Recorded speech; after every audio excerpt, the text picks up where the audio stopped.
Hi guys, today I will be talking about the chakra system, and the book I will be referencing is called Chakra Balancing, and it's by Anodea Judith.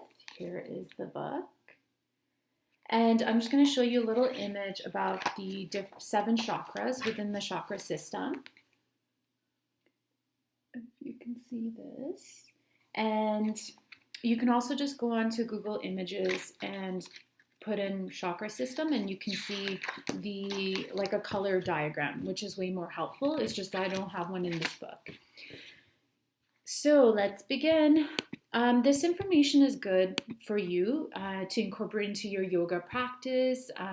It's good to understand the chakra system in terms of approaching your body from a holistic perspective. If you want to understand the energy body, it's really good to understand in terms of mentally what the chakra system is. If you ever heard people talking about the chakra system, now this is a way of understanding better what they mean by the chakra system and the different chakras within the body. I know there's a lot of jewelry where they have images of the chakra system, so this is going to be an introduction video about this system. And basically, it's a way to navigate its territory, and it's an exciting way to understand and become more conscious of the body, mind, and spirit connection. It's a 7 rainbow color spectrum and a full spectrum of the human possibility, and that's why the chakra system, there's 7 energy centers and they all are associated with color. I don't have it here, but again, just search it on Google Images. And I'm referencing this book by Anodea Judith. Maybe I butchered her name. Basically reading it to you. I've searched a lot about the chakra system online, but I find that this book was really helpful in terms of getting a lot of correct information. And you can just buy her book off of Amazon, anywhere online, just buy it. So all my notes are from her referencing, and I'm taking it from her book just to let you know. So let's begin. This is going to be really in-depth. And if it's too much information, you can stop and you can go on YouTube and find another video, but I like to get a full understanding of things, so I'm going to go step by step. So let's begin. Learning about the chakra system gives you access to your programmed responses, so you can minimize their negative effects and maximize their positive ones. What are the chakras and how do they work within the energy body? A chakra is a spinning vortex of activity created by the presence of conscientiousness within the physical body. These vortexes exist within what is called the subtle body. So the subtle body, a hidden field of energy that carries your urges, emotions, habits, as well as imprints of all that has happened to you. So this is what is referenced to the energy body. And I'm just looking at my notes. Sorry about this. As vital portals between mind and body, the chakras can be thought of as chambers in the temple of the body that organizes various elements of your life force as it travels through you. Like the rooms in your home, chakras are areas in your body that take in energy from outside, process that energy internally, and express it back out again. In this way, chakras are centers of organization for the reception, assimilation, and expression of life force energy. Classically, there are 7 major chakras whose locations correspond to the 7 central nerve ganglia branching out from the spinal column. Each of these nerve bundles influences the subtle or energy body as well as the physical body. Some interpretations of the chakra system say there are there's more chakra systems in the 7, but we're just going to stick to the major 7 and talk about the classical 7 chakras within this chakra system. So when you search now, people talk about less or more. There could be up to 12, but we're going to stick to the main 7 within the body, and the structure of the nervous system shown. And here's the image again. I have a nice image that I'm going to show you. Here it is. It's another kind of image. And I'll reference. So we're going to stick to the 7. Just as, so I'm going to give the analogy of electricity. Just as electricity is running through your computer, which allows your software and your hardware to work together effectively, the mind is a software and the body is a hardware, are brought together by the life force running through you. Some call this energy prana, chi, charge, or subtle energy, but all these words mean the same basic thing, life force.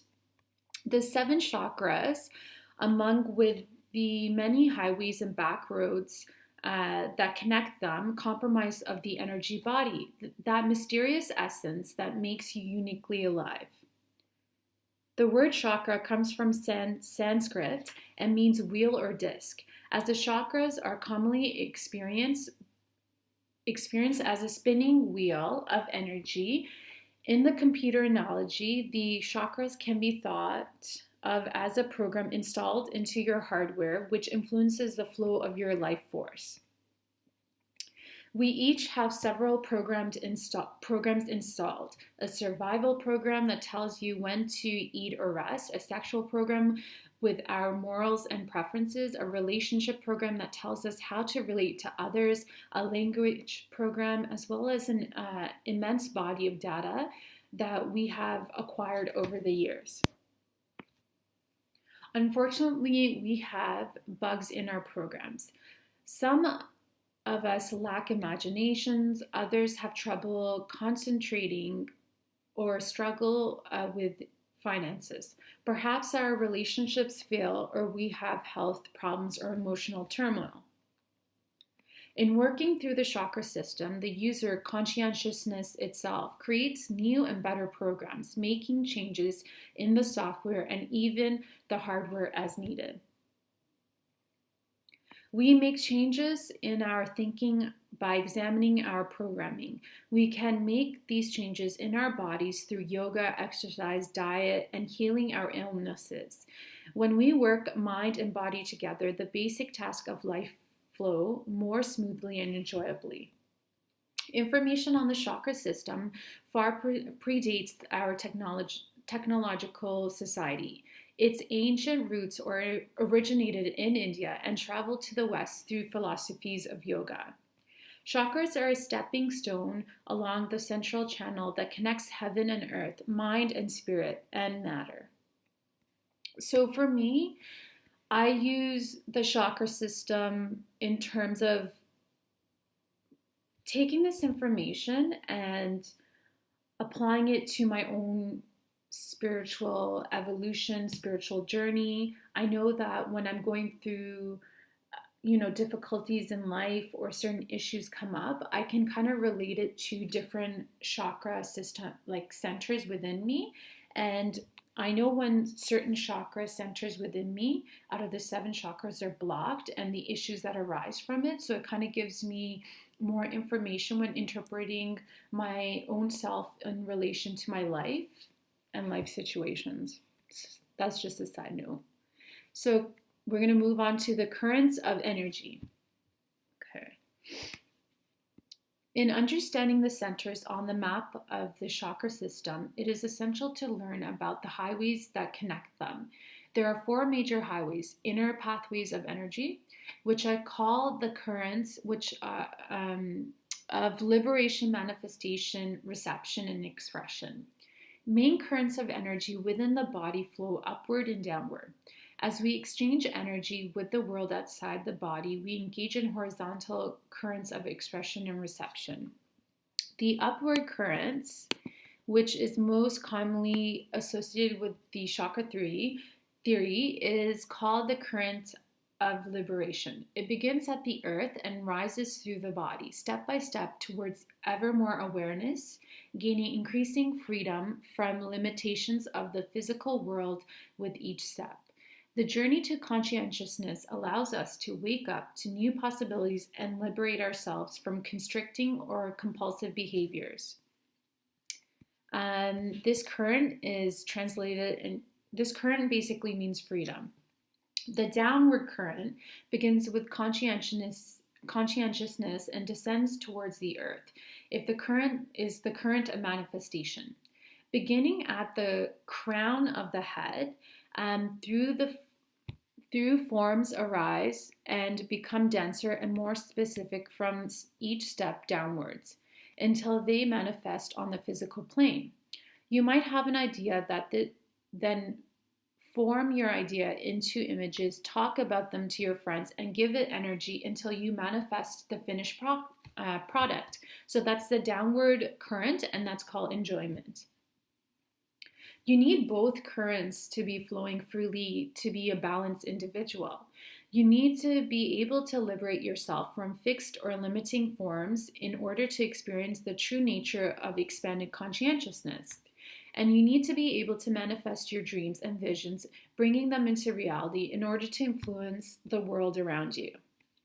If the upward current is blocked, you may be unable to liberate, meaning that you are limited in constricting or destructive patterns such as health problems, addictions, and compulsive activities. In the downward current, if the downward current is blocked, you have lots of ideas and talk about them to all your friends, but somehow you never complete them or are able to manifest your ideas. So, as these two currents pass each other, so the downward energy path and the upward energy path, they mix and together create vortexes known as chakras. In the higher chakras, we have a great deal of freedom, but little substance. For example, the mind can imagine thoughts that do not exist in the manifested planes. In the lower chakra levels, we have less freedom, but we have more solid manifestation. We have structures and form things that we can touch and see, and they do not have the flexibility but they don't have the flexibility of imagination. So basically, the lower chakras, we can manifest things into the physical form. And the upward chakras, that's our connection to source, that's our connection to the universe, the cosmos, that's our connection to imagination, our creative mind. If you have them all open, then you will be living a life of full potential. You can really express yourself in the full color spectrum, and you can live your life to the max. And it's just like good health. There are also horizontal currents. So those were the vertical currents, and now we're going to talk quickly about the horizontal currents. The currents of reception and expression. You receive energy from those around you in the form of information, emotion, love, or touch. You express what's inside you, such as thoughts, creativity, or your love. If these currents are blocked, you may compromise your social interactions, having difficulty receiving or expressing one or more of the chakra-related aspects. So we're going to move on to access and deficiency in the chakras. As you go through the journey of life, this journey occurs at all chakra levels. When you face challenges in life, in terms of energy dynamics, there are two main ways of coping with such difficulties. You increase your energy in order to deal with problems, or you decrease your energy in order to get away from the problem. This adaptation of the basic flight or fight response which is programmed into our survival instincts. So examples. Increasing our energy would include creating a fever. So these are examples. So when you increase your energy, that could be like you staying up all night to study for a test, you putting on an event and gathering all your friends in terms of supporting a fundraising event, you creating a fever within yourself to combat bacteria. Decreasing your energy can be examples of you getting away from a threat by disassociating from by minimizing pain, running away from a bully who's going to beat you up, avoiding confrontation with someone, or simply deciding not to care what happens when dealing with the test, or perhaps not even showing up to a test. So you're avoiding that test, so you decide not to do it, you didn't show up to write the test, or you just decide not to think about what could happen if you fail this test. You just don't think about it. So those are examples of decreasing your energy. As you engage in these defenses, over time they become hardwired onto your chakra system, meaning they exhibit their patterns unconsciously, whether or not these patterns really work for you. So basically, the way you deal with things in terms of increasing your energy or decreasing your energy become habitual patterns that are basically hardwired into the different chakra centers, which I'll talk about later on.